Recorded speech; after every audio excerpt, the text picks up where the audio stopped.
It's now time for the question and answer. If you remember what I said at the outset, you can type your questions into the Q&A tab on Zoom.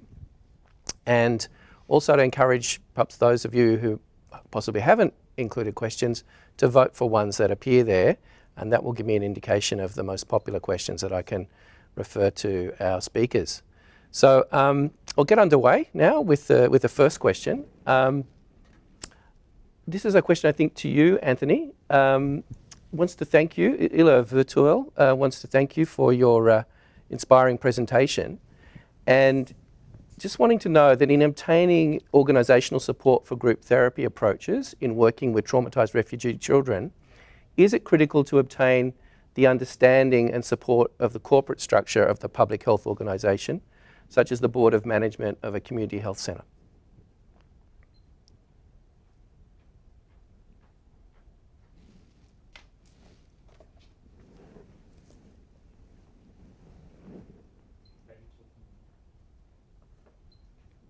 Yes, thank you. That's a bit better. Yes, look, ideally that would be the case. And I can probably refer you to some of Mark's presentation to give you an answer to that. How does an organisation tolerate kids hitting each other or hitting staff or throwing things around a room or all of this sort of stuff? This is where organisations become really risk averse. But it requires an understanding that working with a group, particularly with children who've got, well, essentially behavioural disorder like this, it's going to happen. But the object of it is not to sort of somehow impose behavioural management on these kids, but rather to understand what is being expressed by that, and in that understanding being able to work with it. So I think if you're going to run a group, particularly for this population, this is something an organisation needs to expect and needs to be able to find a way of supporting the work and the workers in that endeavour. So yes, I think it probably is important that the work is understood at a senior level within an organisation. Other people might have some ideas about that one as well. Yeah, thanks for that response, Anthony. I think it was also important what you had to say about the investment of resources in groups, and that groups aren't seen as somehow a way to deal perhaps in in a less resourced way with the needs of clients. So exactly. Thank you for that. And now a question I think I'll pass to you, Mark. It sounds like there were many wonderful benefits from the group that you were involved with and in facilitating. This is from Lisa Jenkins, who's interested to know, how did you also provide guidance to the school, or did you actually provide guidance to the school in supporting the children outside the group? And Lisa's curious to know what other supports they were receiving. Okay, thank you, Lisa. Look, there are other staff at Starts that were perhaps more involved in providing other levels of support to the school. So at Starts we have a school liaison team, and there are workers from within that team that would have had, that did have a relationship with the school and were involved in the setting up of the group as well. So it's perhaps a bit remiss of me. I haven't mentioned everyone that was involved in order to keep to time. And I do want to, there's a couple of things I want to say. I did want to acknowledge the two other the workers that worked with me, Nicola Black and Sophie Keeling, who I overlooked to do so earlier. But in terms of your question as well, I wanted to underline that the school was supportive and helped us. There were issues in running the group and getting a room, and this school was very supportive of us continuing to run the group and to iron out some of the difficulties we encountered, on some occasions. But in terms of the question of support and the work we did with the school, that was possibly, it was other staff were more involved in that than I was. Great, thanks, Mark. A question now from Robin Bowles, which I think is directed to both Anthony and to Mark. So thank you to you both for such fascinating presentations. they were interrelated, and that was very interesting. So a question first to you, Mark, from Robin. I was wondering how long the group went for, and how did you process the ending, and what happens for the children when it finishes? Good question. I mean, the group went for a total of about 12 months. So it started some way into 2022 and finished somewhere into 2023. So yeah, about a little bit more than a year actually. Look, there were some things that were a little bit complex around, you know, I mean, it is true that we didn't require the third worker at the end, but we did have one of the workers did leave, so that kind of, you know, that worked out quite well. In terms of processing the end, well, the children had plenty of forewarning that the group was ending and ending at the end of one of the school terms. And so there were opportunities for them to work with that. And to engage in creative activity around that as well. And some of them did. I remember them preparing little goodbye cards for the group workers. So there was some of that. So certainly there was that opportunity. They had plenty of time. And I think that's a very important principle that more generally, but particularly with this group, given the you know, the fact that they'd been uprooted and the losses they'd already experienced, that they had time to think about the ending of the group. So I hope that answers your question, Robin. Yeah, thank you. Maybe Anthony, I could ask you just around, you know, some of the thoughts and principles in relation to ending and bringing a group to an end that's working with traumatised people. Are there some thoughts you have in relation to that? Hi, Robin. Thanks for the question. Yes, I think it's a tricky one because these children will have had quite disruptive experiences, and actually being able to negotiate beginnings and endings are really quite difficult things to address with these kids. I think it just has to happen over time. And little beginnings and little endings that happen within the course of any one session of a group. These are the important things that actually build up that resilience and that capacity to tolerate the ending of a group. And as Mark said, you flag it, you work towards it, you let it be known. You don't create surprises. Thank you. A further question, just in relation to the ending. I think this really relates. This is a question from Masuda Osmani, talking about the protests that the group members made towards the time the group was ending. So really, I think this is around each session, and just interested to know what your thinking is around, Mark, around why that was perhaps happening. I think thanks, Masood, for the question. I think it touches on the issues we've already raised, that this was, in some way, it elicited the children's difficulties around endings. And you know, they'd had some terrible endings in their lives already, and I think that they'd been uprooted, and therefore this was acutely felt by them, the ending of something that they were engaged in, and yeah, I guess that just was very difficult for them for that reason, more difficult than it might have been for other children that would have been able to kind of accept it, and we're used to the school routine as well. I think generally these children had a lot of difficulties around school routine. They had a lot of difficulty around adult directives and adult instructions. I mean, the adult world was not a world that was very trusted. It's bear in mind these children had lost the significant adults in their lives, and they'd been mistreated by other adults and were fearful and mistrusting of adults. So I think there were a lot of issues around that became, you know, that were stirred up, one could say, by the endings. And certainly it was very important that the group was allowed to leave together. One way we were able to, that was managed better, was that this group was allowed, and the school was very good at allowing this as well, as keeping these children together initially. Even though they ranged in age, there were particular efforts were made and steps taken to keep them together as much as possible within the school, within the school routine, if you like, within their classes. Thanks, Mark. A question from April Dowling. Thank you to both you, Anthony, and to Mark for your presentations. This is in relation to something you referred to, Mark, around the use of the 3 group therapists, and there no longer being a requirement for one. Does that mean that one of the therapists, when they cease supporting the group, how did that change? How was that dealt with the children?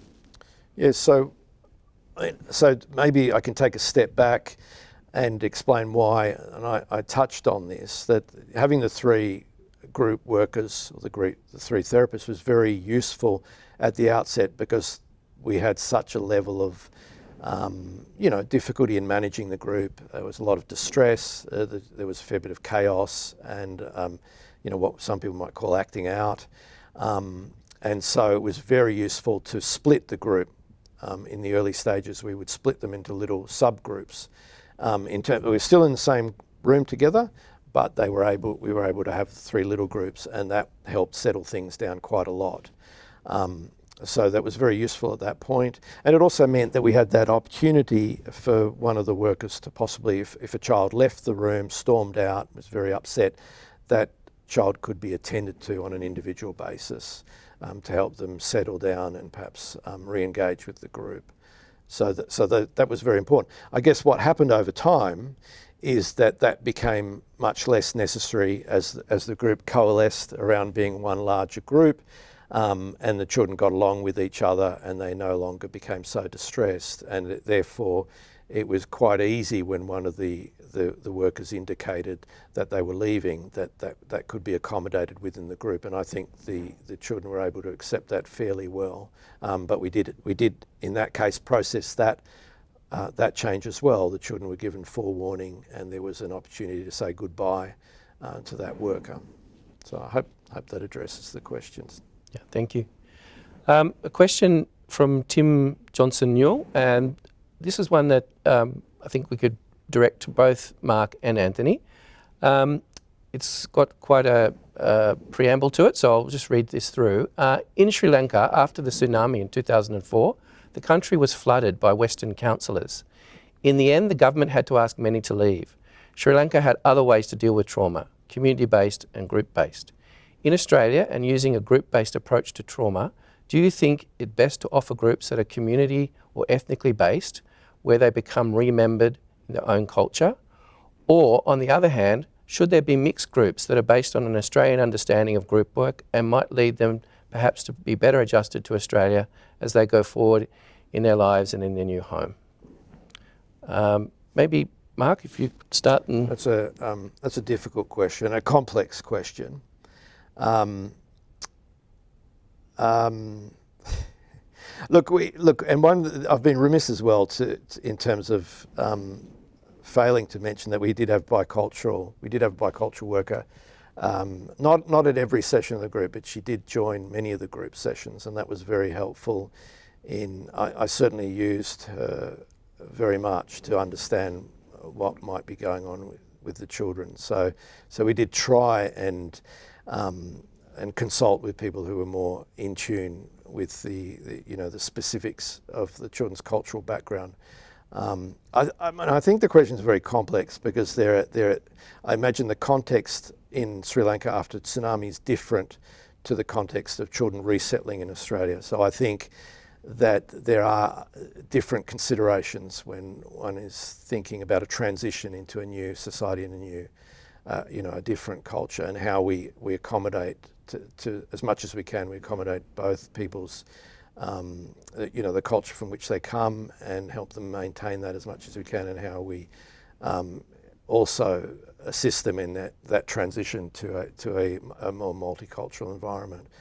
Having said that, I don't doubt that there are issues about, sometimes there can be a kind of colonialism that occurs with Western interventions, with people of different cultures. And we constantly, I think, need to be reviewing what we do and engaged in a reflective space where we think about what we do, and we listen to each other and to people outside of where we're working about what sort of questions we need to think about in terms of the way we do what we do. I don't know if that's a terribly satisfying sort of response, but hope maybe it'll open up more of a discussion. Yeah, there's another question which is a little bit along those lines, and perhaps I can follow that up. It's from Hasiva Shamal, thanking both Anthony and Mark for your presentations today. When it comes to ensuring safety and effective matching of the groups, how important is it for facilitators to share a similar cultural background or language? Maybe we can hear from you, Anthony, on that, and then perhaps Mark, you might have some more things to say. Anthony. Yes, the question does follow, and thanks for both questions. What you said, Mark, earlier about context, I think is absolutely correct. That it's like the leaf. If you run a group, it's in a context, and the context and the group have to have some sort of overlapping resonance of coherence. So to rush people into Sri Lanka from outside to somehow work with these people sounds like it could be awfully misplaced, particularly when there are local resources that could be used and maybe and assisted in that task.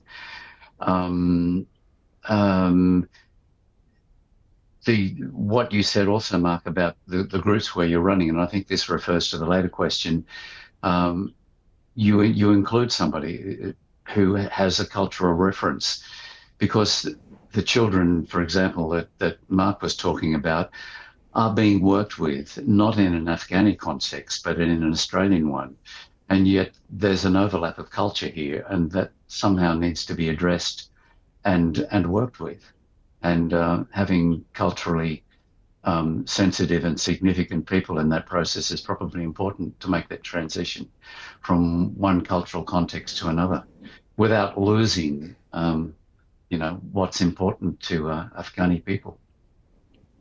Okay, thank you. We might move on. A question to Anthony.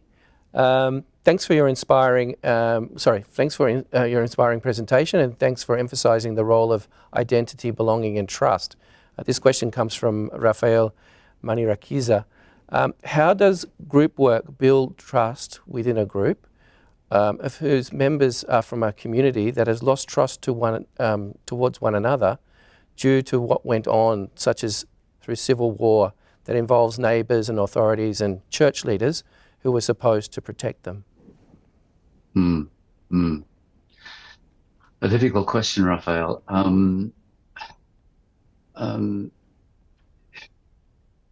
There are a number of elements to that. One is about selection for a group, and about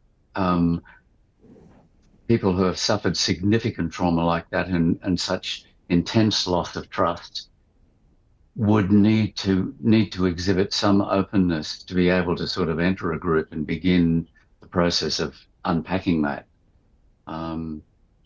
People with such significant trust issues might not even show up for therapy, but they might be exposed to it at some point along the line. The group itself, you see, I think this is part of the art of running a group. You might not have everyone in the group having their trust so badly traumatized as the people you refer to. It might be a little bit more sort of balanced in that respect. There was a cartoon I once saw of a group therapy for socially phobic people, and there were just a group of empty chairs sitting around. So clearly that wasn't a group that was going to work. You need to judiciously have a bit of a mix within a group so that the trust issues can emerge in a way that can be worked with. It's a very complex question, and there's a lot more obviously that could be said about it, but there's some just initial thoughts off the top of my head. Yeah, thanks, Anthony. A question from Holly Kutcher to both Mark and to Anthony. Thank you both for your wonderful, inspiring presentations. I'm wondering what support or training or other preparation do you feel clinicians might need to equip them to run effective therapeutic groups for children with extensive trauma, both prior to and ongoing through the running of the group. Maybe I could ask you, Mark, a little bit about that, and then perhaps we could also hear from you, Anthony. Yeah, thank you, Holly, for the question, and it gives me an opportunity to say again to thank Anthony, who did provide some supervision sessions, some discussion time, some opportunities for me to discuss the group with him. And look, I think it's very, very important that there is a space to think about what one is doing in the group. And look, I would think, that people should have some training in running groups, obviously, and in running groups with young people, they should have some specialised training in working with young people therapeutically. Yeah, I mean, that's what I would certainly think is very important. It's not something to do lightly. It's important work. And children and their well-being and their futures are very important. So it's a very good and important question that we need to continue to think about what kind of support we might need to do this work. Mm-hmm. Anthony, yeah, some thoughts? Yeah, it's an interesting question because of the focus on the individual in our society, there's very little in the way of good training for groups. I think there are some people that do it. My own organisation, the Australian Association of Group Psychotherapists, offers a training program. It's a bit more generalised than necessarily specifically focused upon working with young children. But also there are members of our organisation that could readily be involved in supervision and the development of programs for organisations like STARTS in thinking about working with groups for young people. Yes, I think it's a bit of an indictment that they're honest that there isn't that level of training and skill around in our society for this work. We do need more training. Thank you. A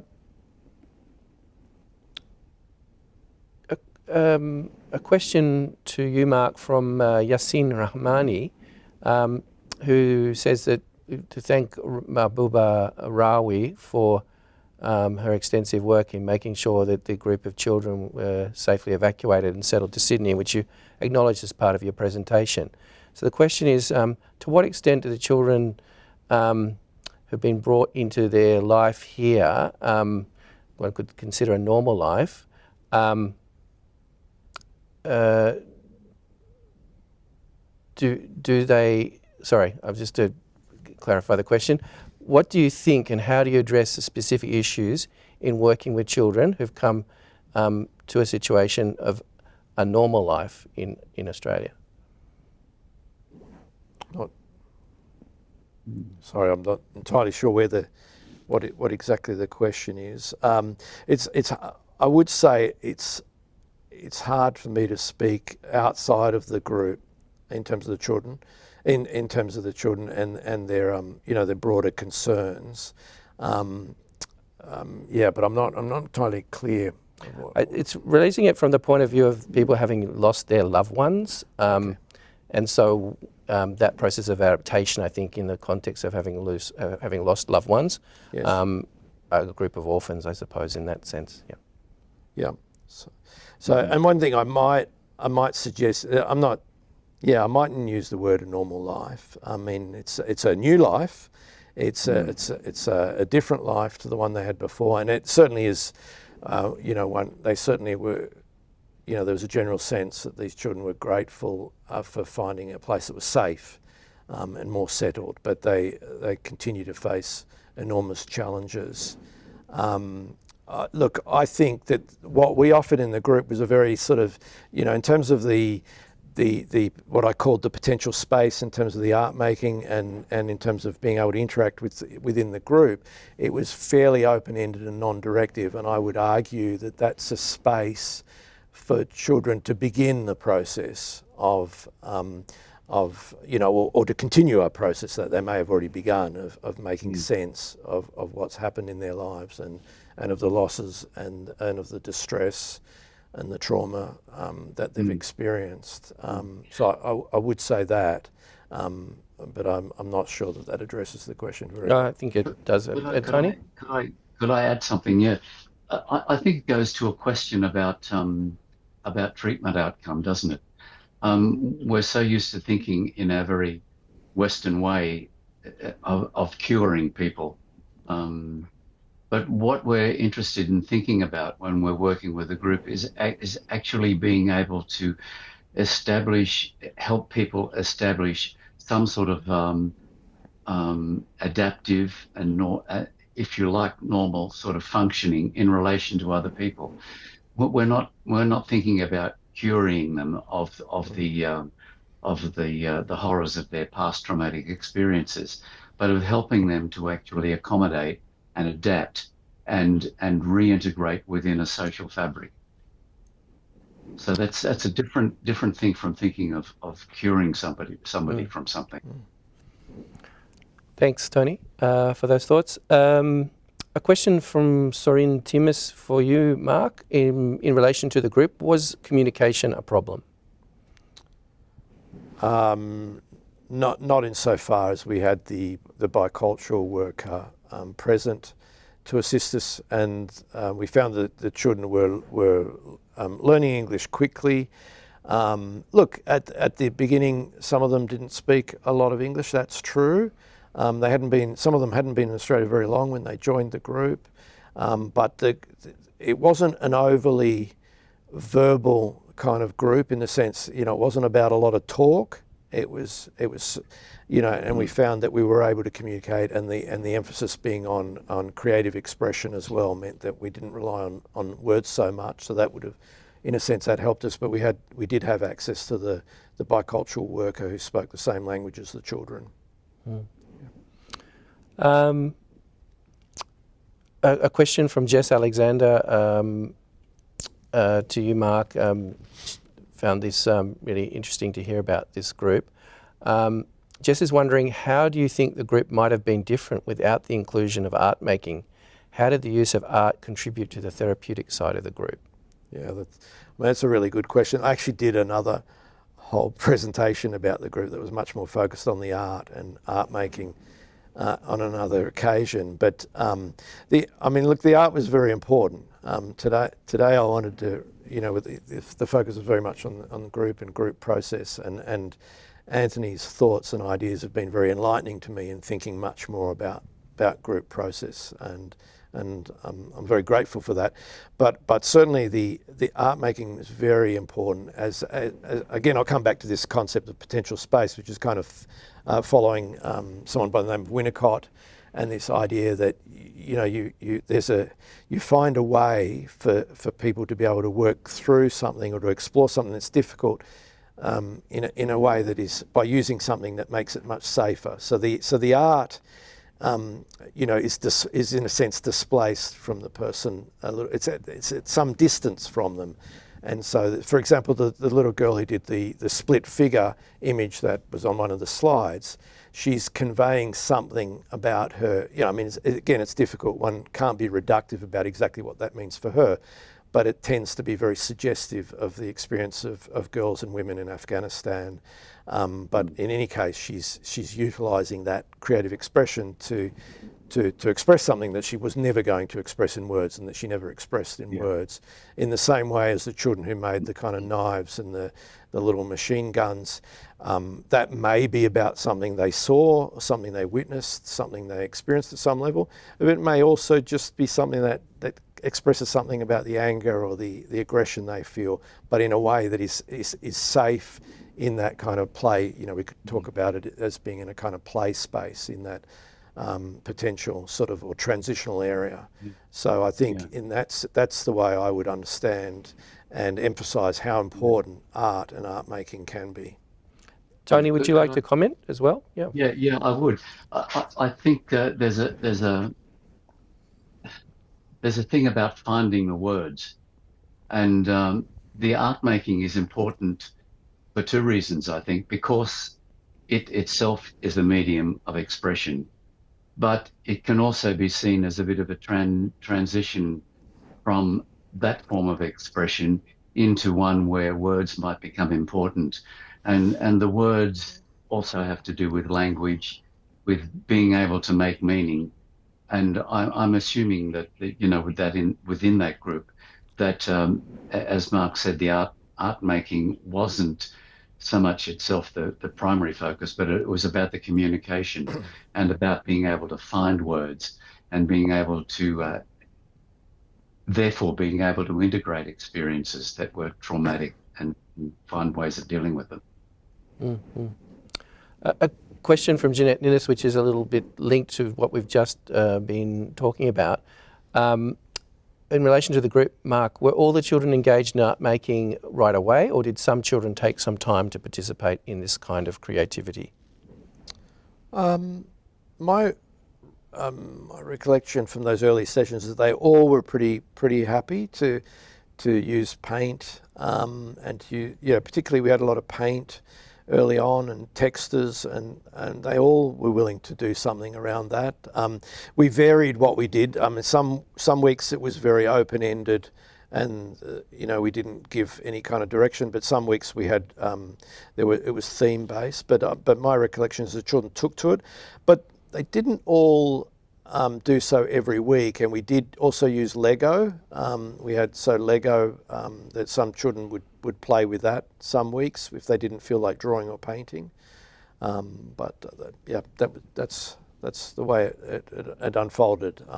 But generally speaking, all the kids seemed to really get into the art making. And there was that striking experience which I alluded to in one of those vignettes of this girl who couldn't, who really had this significant issue around being told what to do, and a much more structured activity was very difficult for her. But if you just provided her with the art materials and the paper and let her be, she settled with the art making. Right, thank you. Look, we have quite a few more questions that we've received, and so my apologies to those of you who for whom we can't actually get to your questions.